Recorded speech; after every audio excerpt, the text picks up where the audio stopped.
DC Council prepares to vote on a massive crime bill tomorrow. The Office of the DC Auditor is releasing a scathing report about crime and the agencies meant to prevent it.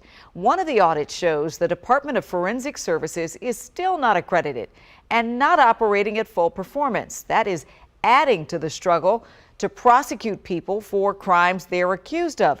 Another audit reveals the Office of Unified Communications is not fully staffed or meeting national standards. The OUC, which takes 911 calls, has come under a lot of scrutiny in the past few years.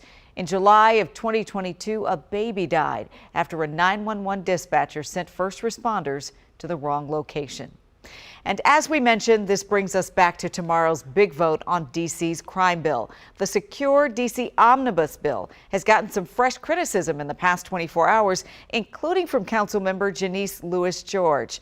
Rafael Sanchez-Cruz joins us in studio to explain her caveat. Rafa? Yeah, so the question tonight is, how much money does an item need to be worth to be charged with a felony theft in the district? $500 or $1,000? Tonight, Councilmember Janeese Lewis-George says she plans to block a provision in the massive crime bill that would make the theft of an item worth more than $500 a felony punishable by 10 years in prison.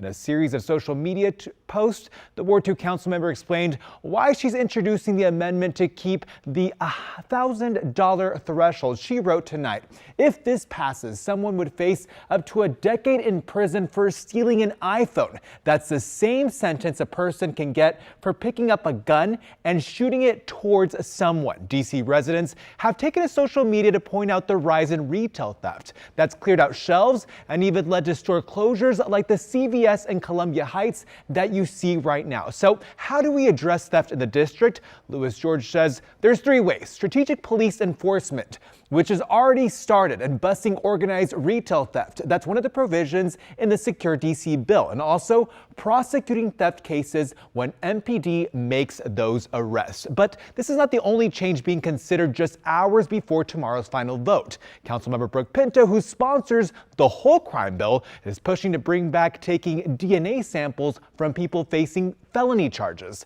That had been taken out because of privacy concerns. She rewrote it to have DNA sampling happen only in certain cases and not when people are arrested. Now we're suggesting that collection should be after charging decision has been made and a judge has determined there's probable cause to bring that case. And then the second change is for the category of cases. Instead of all felonies, this will be violent felonies. These are crimes of violence and sexual assault misdemeanors. Now, Mayor Muriel Bowser and DC's U.S. Attorney Matthew Graves also support having DNA collection in the Secure DC bill. Leslie, a lot to discuss still. Yeah, it could be a long day tomorrow for sure, Rafa. Thank you.